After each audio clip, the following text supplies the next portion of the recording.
반갑습니다. 법무부 차관입니다.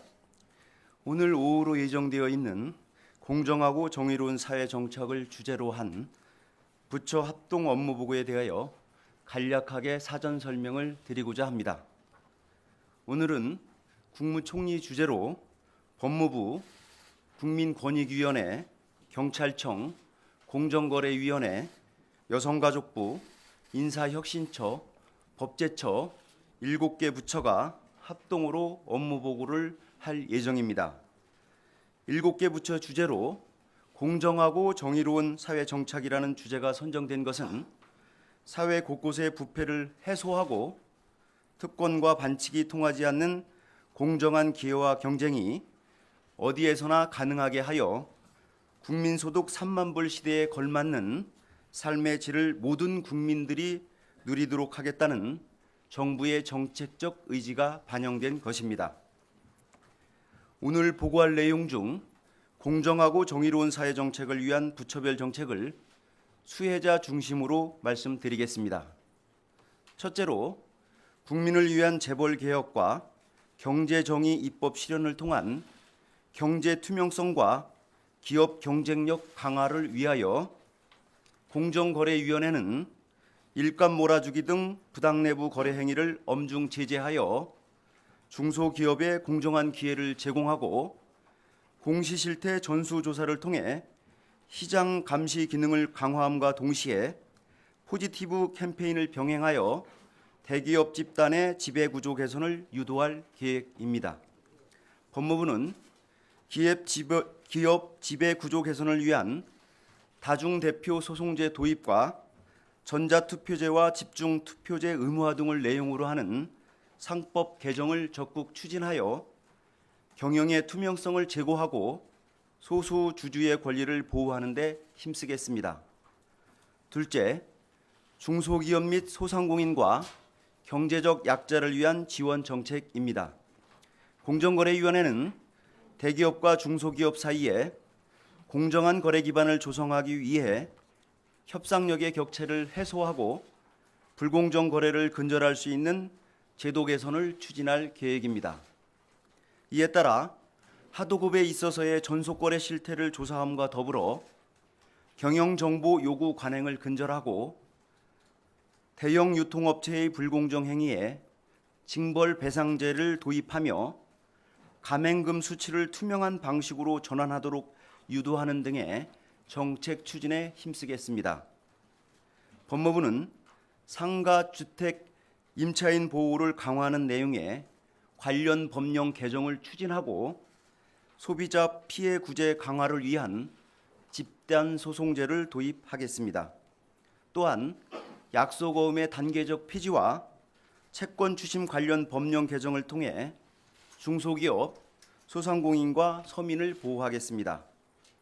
국민권익위원회는 찾아가는 기업고충 현장회의를 매실화하여 중소기업의 고충을 적극 해소하고 중소기업과 소상공인 빈발 민원을 심층 분석하여 제도적 보완책을 수립할 예정입니다.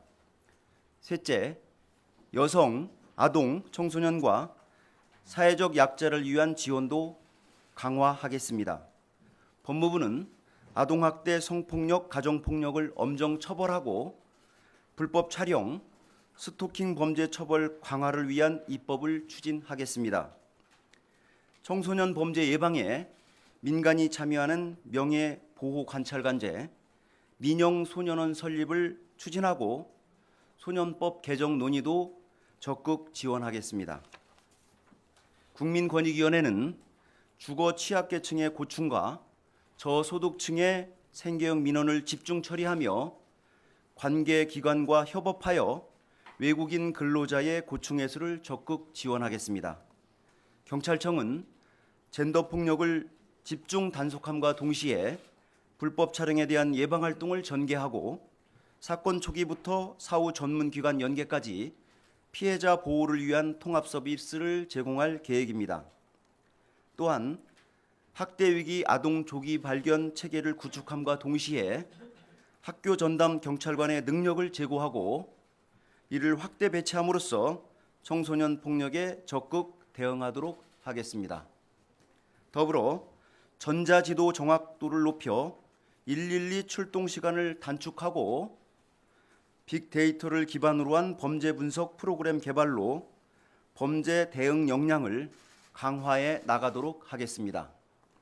여성가족부는 디지털 성범죄 피해자를 위한 원스톱 종합 서비스를 지원하고 직장 내 성희롱 실태를 진단하고 이에 대한 모니터링을 강화할 예정입니다.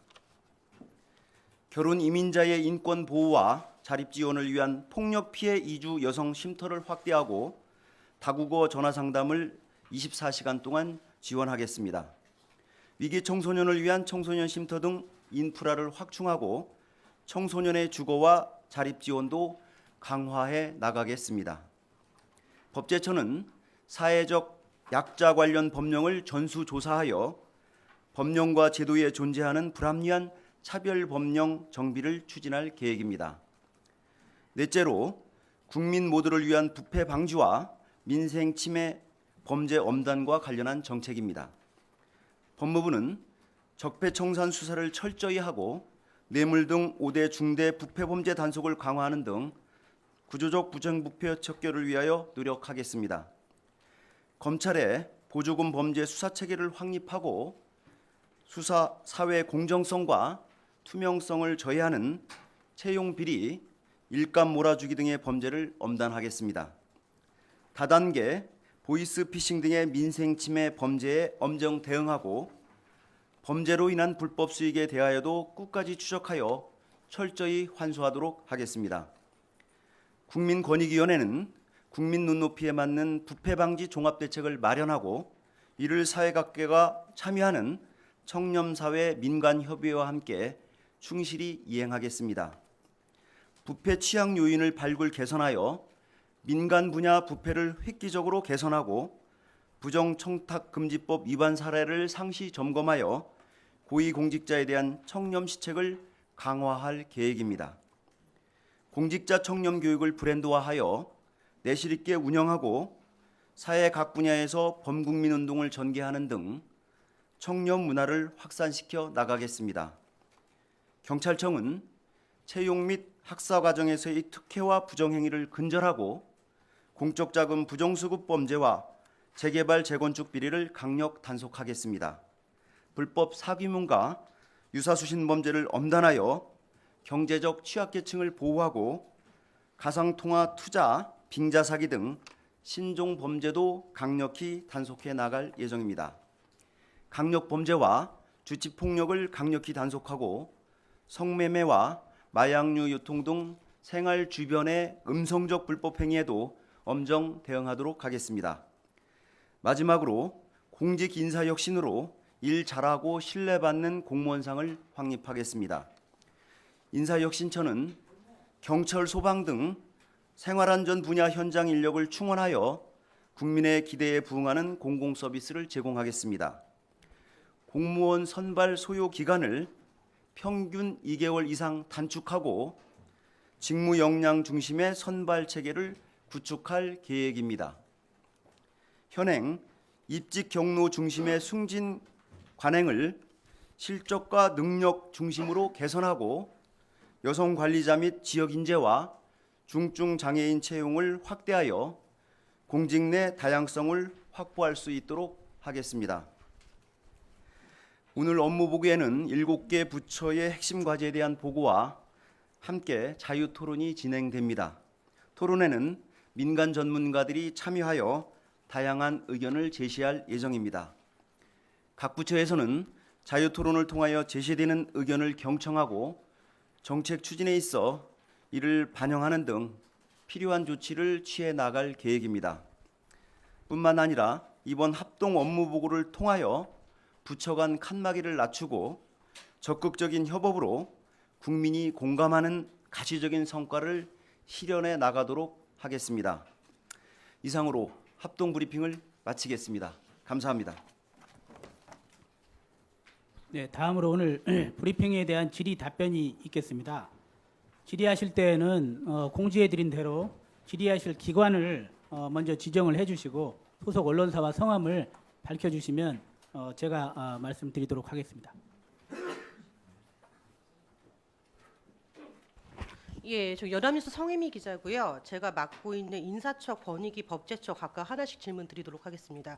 일단 인사처 경우에는 지금 비정규직의 경우에도 순직 보상을 해주고 순직 보상 상향한다는 부분은 아마 작년에 발의된 그 공무원 재보상법 국회 계류 중인 거 말씀하시는 것 같은데 이거를 지금 계속 추진한다는 건지 설명해 주시고요. 권익위 같은 경우에는 부패 인식 지수를 42건을 올린다고 하셨는데요. 이게 아마 그 국제투명성 기구가 매년 1월에 발표하는 걸로 알고 있거든요. 그래서 지금 말씀하시는 게 올해 1월은 아직 발표가 안 이루어진 건지, 그리고 42건이 2018년 거를 42건을 올리겠다고 하시는 건지 설명을 부탁드리고요. 법제처 같은 경우에는 그 법령 용어 순화 사업을 지금 이제 하시잖아요. 근데 이게 기사를 지속적으로 본 것 같거든요. 그래서 그동안에 실적 뭐 개선 몇 건이나 개선을 하신 건지, 그리고 앞으로 어떻게 개선을 하시겠다는 건지 추가적인 설명을 부탁드리겠습니다. 차례로 답변. 예, 인사혁신처 기획조정과입니다. 그 비정규직 재보상 수준 제고하는 것 관련해서 저희들이 공무원 재보상법을 국회에 제출해 놓았고요. 그 법을 통해서 말씀하신 대로 이렇게 상향 수준할 예정입니다. 비정규직 예. 추가가 되는 비정규직이요? 그것은 제가 정확히 모르겠는데 확인해서 말씀을 다시 드리도록 하겠습니다. 국민권익위원회 기조실장 직무대리 곽형석입니다. 그 CPI 지수와 관련해서 질문하셨는데 올해 지난해 것은 아직 발표가 안 됐습니다. 그래서 2월 초 정도에 나온다고 그러고요. 저희가 목표로 잡는 것은 올해 활동을 해서 내년도에 올해 걸 평가하는 게 내년 2월 달 정도에 나옵니다. 그거를 의미하는 겁니다. 저희가 그렇게 높이 잡은 것은 올해 업무 계획에도 아시겠지만 이게 청렴사회 민간 협의회라고 하는 국민과 함께하는 혁신적인 그 반부패 전략이 있습니다. 그래서 상당히 그 온오프라인으로 국민도 참여하고 그런 모델을 통해서 더 인식을 반부패 청렴 의식을 확산할 수 있기 때문에 좋은 성과가 날 것으로 기대하고 있습니다. 예, 감사합니다. 네, 법제처 기획조정관 김의석입니다. 그 말씀하신 이제 알기 쉽게 법령 용어를 쉽게 만드는 사업은 법제처에서 꾸준히 해오는 사업인 건 맞습니다. 그런데 이제 그 계속 꾸준히 해왔고 실제로 실적을 말씀드리면 예를 들면 그 국강보건법상에 치아우식증 이런 단어들이 있었습니다. 사실 충치거든요. 그런 단어들이 있었고 그다음에 무슨 안검 이거 눈꺼풀 이런 걸 이야기합니다. 이런 단어들을 꾸준히 고쳐왔고요. 그런 아직도 일본식 용어 예를 들면 기울기를 뜻하는 구배 이런 단어들이 여전히 남아 있습니다. 이런 것들을 계속 추진해 나가고자 하고 또 최근에는 ICT 분야에서 새로운 어려운 용어들이 계속 나오고 있습니다. 그런 그 용어들에 대해서는 사전에 그 부처에서 입안할 때 협의해서 쉽게 만들고 저희들이 또 심사하는 과정에서 계속 쉽게 만들고자 계속 노력을 할 것입니다. 그리고 실제로 어느 정도 이제 성과가 있었느냐 이 부분은 사실은 이거들은 단어의 문제라서 제가 정확한 통계 수치를 갖고 있지 않지만 그건 따로 말씀을 드리도록 하겠습니다. 예, 또 예, 서울신문 김동현 기자인데요. 법무부 관련돼서 질문이 있습니다. 그 다름이 아니라 상법 개정을 적극 추진한다라고 돼 있는데요. 이 부분이 문재인 대통령께서 예전에 선거 당시에도 이 부분을 건드리고 나왔었는데 이건 사실 총론보다는 강론이 좀 많이 중요한 건데 그때 당시에 나왔었던 공약의 그 근거를 해가지고 상법 개정이라든지 이런 게 진행이 될 것인지 그게 궁금하고요. 또 하나가 궁금한 게 네 번째 요구 안건에서 보면 보조금 범죄 수사 체계를 확립하고 관계부처 협업을 통해 불법 수익 환수 등 뭐 사후 체계를 관리한다라고 돼 있는데 이게 지금 그 검찰이라든지 법원에서 뭐 예를 들어서 산재 브로커라든지 이런 게 처벌이 된 다음에 산재공단이라든지 이런 거에서 회수가 되고 있지 않더라고요. 그런 부분에 대해서 정부 기구라든지 아니면 협업 시스템을 만든다라는 건지 아니면 뭐 관련 부처하고 그냥 협의라고 한다라니까 그러니까 상당히 모호해서 어떠한 방식으로 진행할 것인지 좀 설명을 해주시면 좋을 것 같습니다. 우선 지금 상법 개정 관련해서는 지금 현재 의원입법으로 법안들이 여러 개 그 국회 계류 중에 있습니다. 다중 대표 소송제나 전자투표제, 집중투표제 의무화 등 내용을 담은 그 법안들이 발의가 돼 있고 계류 중인데 그거에 대해서 법무부도 좀 경영의 투명성을 더 확보하고 소수주주 권리를 보호하는 차원으로 상법 개정이 필요하다는 인식하에서 그 국회에서의 의원입법 그 통과에 대해서 좀 지원을 하고 저희 법무부 입장을 정리하겠다는 그런 취지입니다. 첫 번째는 그렇고 지금 보조금 관련해서든 예전부터도 뭐 보조금 사건 수사는 늘 계속 이루어져 왔습니다. 이루어져 와 있는데 거기에 대해서 어떤 사후 조치라 그럴까 그 사후 조치가 좀 더 철저하게 이루어질 수 있도록 좀 저희가 더 노력하겠다는 그런 취지로 이해. 지금 현재 구체적인 기구 부분은 조금 더 확인을 해봐야 될 것 같습니다. 구체적인 기구가 정도는 아닌 걸로 알고 있습니다.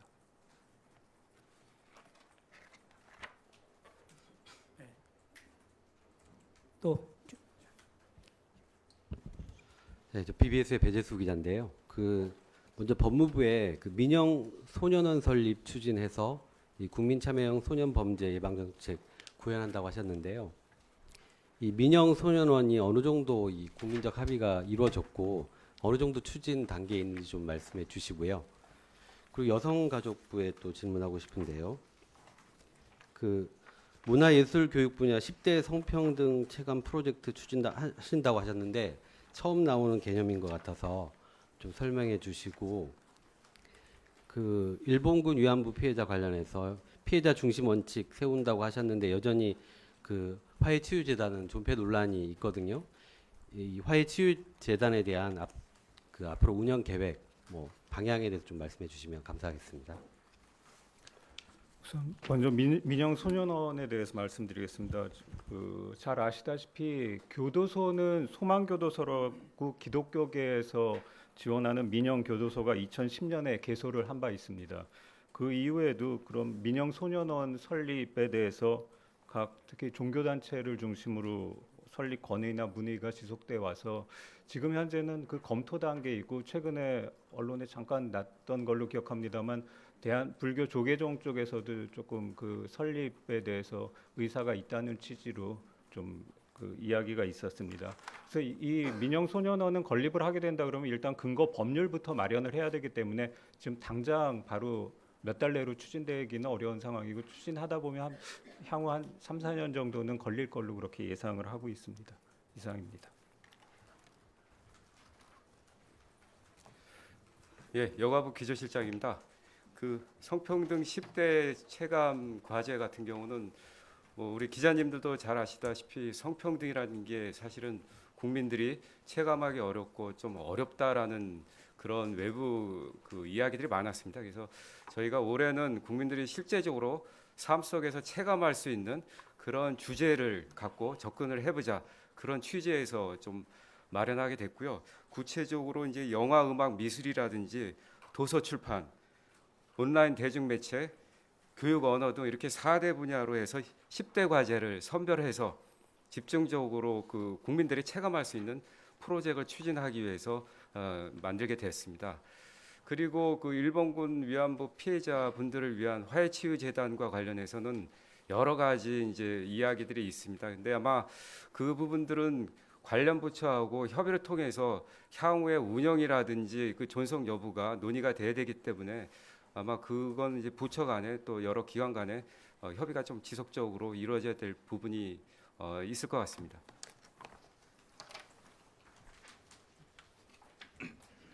예, 저 이데일리 이승영 기자입니다. 법무부 시장님께 여쭤보겠습니다. 가상화폐 관련 범죄를 천천히 수사하고 범죄 수익도 박탈한다 이런 내용이 있는데 지금 가상화폐 관련된 범죄, 그러니까 처벌하기 위해서는 명확한 어떤 법적 근거가 있고 해야 되는데 이 부분에 관해서 아직 그렇게 법 규정이 명확히 정립이 안 된 걸로 알고 있고 특히 범죄 수익 같은 경우는 지금 몰수 추징도 쉽지 않다 이렇게 나온 걸로 알고 있는데요. 수사 철저히 하고 처벌하기 위해서 법적 근거가 어떤 부분이 좀 필요한 부분인지 어떻게 준비할 것인지 그런 거하고 만약 수사를 맡게 되면은 어떤 특정 부서 예를 들면 금융조세 부서에서 맡는다든지 특정 부서에 맡는지 그런 내용 좀 설명해 주시면 감사하겠습니다. 지금 가장 최근의 실례로는 인천지검에서 가상화폐 관련해서 사기 사건에 대해서 수사를 했던 케이스가 있습니다. 그러니까 저희 어떤 사례를 상정을 한다 그러면 가상화폐 관련해서 사기 사건이 있을 수 있고 범죄수익 규제법 위반 사건이 있을 수가 있을 거고 그리고 뭐 횡령 배임 사건이나 그 유사수신 등이 있을 수 있습니다. 그런데 그 관련해 갖고 뭐 또 일괄한 어떤 특별법이다 그런 걸 지금 뭐 현재 말씀드리긴 좀 어려울 것 같고요.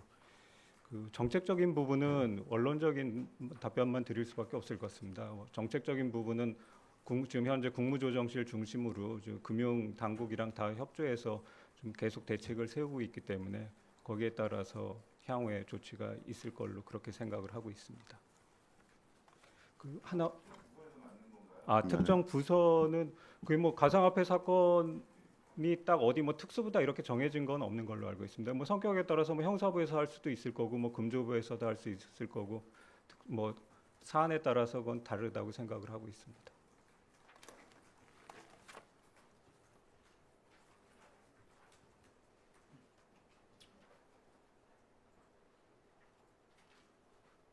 다른 분 없으신가요?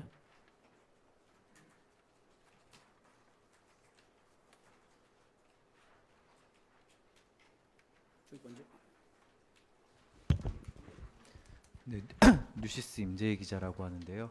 여성가족부 질문 드릴 텐데 그 여성폭력 예방을 위해 공공부문에 대한 특별 전수조사를 하신다고 했는데 대상이라든가 기간 같은 게 좀 정해져 있는지 좀 말씀해 주시기 바랍니다. 예, 잘 아시는 것처럼 이제 공공부문은 여성가족부가 담당하고 민간 부분은 이제 고용부가 담당하고 있기 때문에 이제 저희는 이제 공공부문이고요. 이제 주로 이제 국가기관, 지방자치단체, 공공기관이 되겠습니다. 그래서 저희 생각에 한 5천여 개 대상 기관이 있는 것으로 지금 알고 있고요.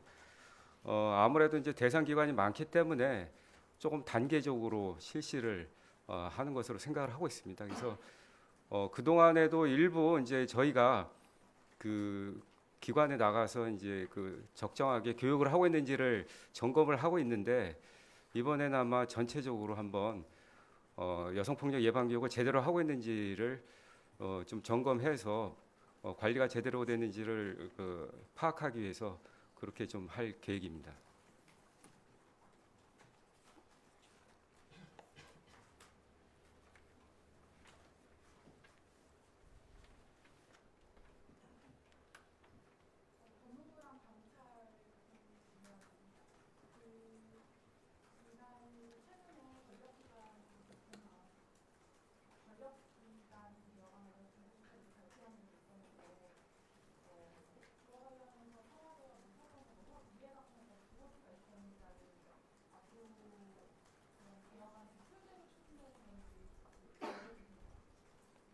뭐 개혁안은 뭐 워낙 그 내용이 많이 있으니까 뭐 예를 들면 공수처나 뭐 수사권 조정이나 뭐 이렇게 내용이 있지만은 기본적으로는 뭐 어차피 정부에서 조금 더 협의를 해야 돼, 정부 내에서도 협의가 돼야 될 걸로 생각합니다. 그리고 가장 큰 건 지금 국회에서 사개특위가 뭐 가동을 시작했기 때문에 국회 결국 입법사항이지 않습니까? 그러니까 그 국회 논의를 중심으로 그 개혁안이 마련될 걸로 생각하고 정부 내에서는 거기에 최대한 뭐 좀 뭐 협조하고 뭐 열심히 그 정부 내 협의해서 안을 마련하는 그쪽 그 원론적인 얘기만 드릴 수밖에 없을 것 같습니다.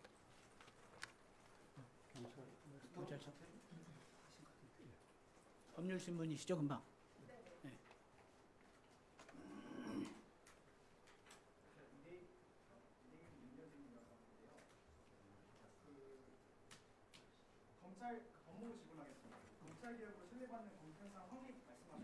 네. 예. 예.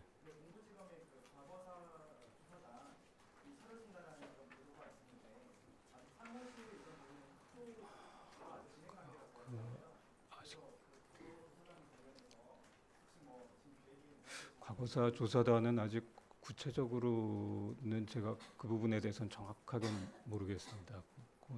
그때 그 부분은 지금 뭐 아직 뭐 검토 단계 아닌가 싶습니다.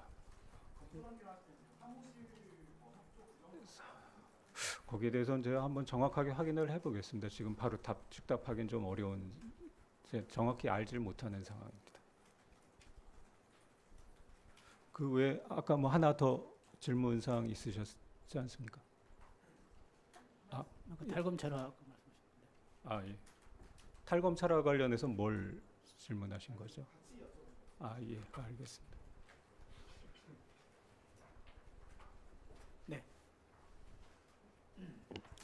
네, 저 매일경제신문 강봉진입니다. 그 법무부랑 권익위랑 뭐 같이 여쭤보겠는데요.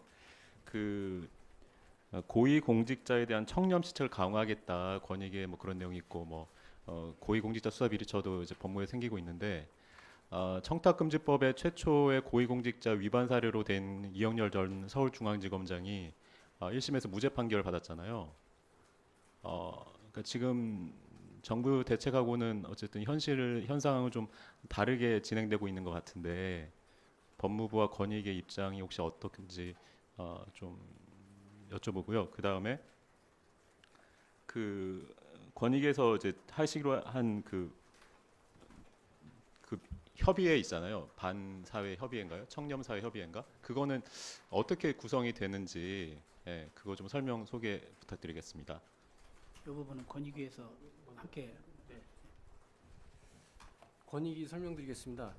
저희가 고위공직자 시책을 강화한다는 것은 이번 채용 비리에서도 나타났듯이 그 인사 라인, 그러니까 결국 기관장을 포함한 인사 라인들의 그 반부패 굉장히 강해야 되거든요. 그래서 교육을 통해서 한다든가 또는 기본적으로 저희가 이제 청렴도 평가가 있기 때문에 청렴도 평가 모형 속에 이런 채용 비리 부분에 대한 어떤 설문을 포함시켜서 예방적인 조치들이 이루어지는 거고요.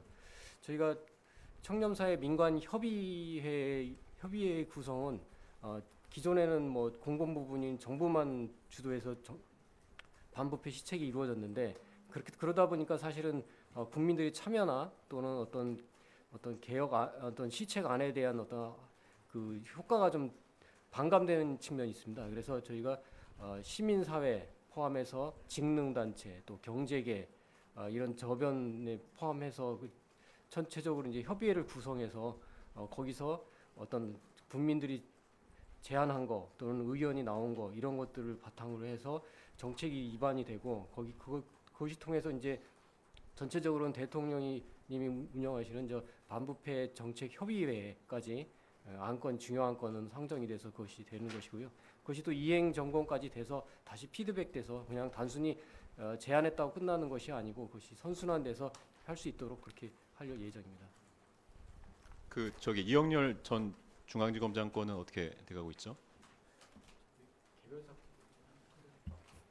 사건은 그때 항소를 한 걸로 알고 있습니다. 그러니까 정부가 모두 그러니까 권익이나 법무부가 정부 입장으로 해서 다 항소를 다시 한 거죠. 예. 그러니까 그 구체적인 사건에 있어서 그때 네. 무죄가 났으니까 무죄에 대해서 검찰이 항소를 한 걸로 그렇게 알고 있습니다.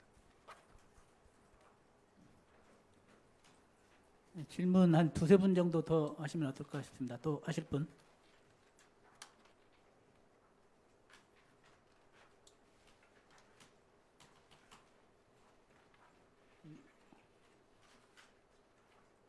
없으신가요?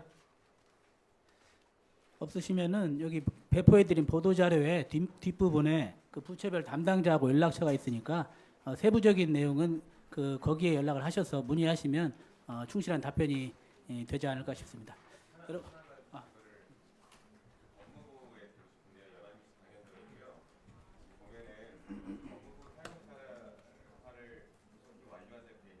예.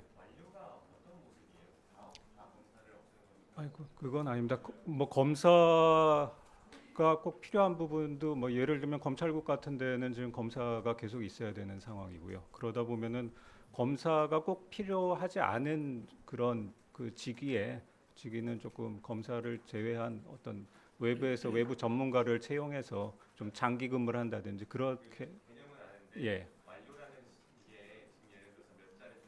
몇 자리 그렇게 수치로 지금 딱 나올 수기는 좀 어렵습니다. 이미 지금 지금 뭐 실국 본부장 중에 7명 중에 원래 6명이 검사였는데 지금 한 2명으로 지금 줄어드는 상황이고요. 그 외에 그 밑에 어떤 과장급이나 평검사 자리를 딱 몇 자리 중에 몇 자리 이 부분은 또 진행하면서 좀 상황을 봐야 될 것 같습니다. 서울신문 김동현인데요. 추가 질문인데요. 이게 사실 작년 하반기부터 진행이 되면서 예. 이번에 그 검사 그 중간 간부 인사에서도 법무부에서 몇 분이 나오시지 않습니까? 검찰 쪽으로. 맞습니다. 근데 그 세 분인가 나오시게 되는데 그러면 이게 중간중간에 해서 봐가면서 그 자리를 민간으로 아니면 외부 전문가로 교체를 하게 되는 것인지 아니면 일정 정도 어느 시점을 좀 두고 정리를 해서 발표를 한번 하실 계획이 있으신 건지. 지금 뭐 갑자기 급격하게 한 번에 수십 명이 나가고 수십 명이 들어올 수는 없지 않습니까? 그렇기 때문에 그 어떤 인사 시기나 이런 걸 보면서 지금 그 순차적으로 줄여 나가고 있는 그런 상황입니다.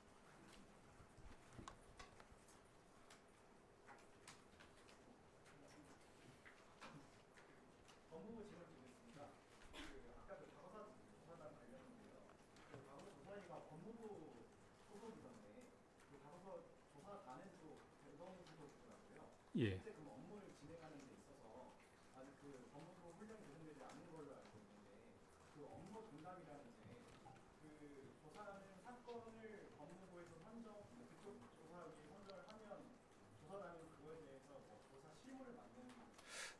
대체로 그런 정도 개념으로 이해하시면 될 것 같습니다. 어차피 지금 과거 예전 사건을 보려면 기록을 봐야 되는데 기록은 그 대검에서 그 있는 조사단이 보는 게 좀 효율적인 판단으로 그렇게 해서 그 조사위와 조사단을 지금 나눈 그런 개념입니다.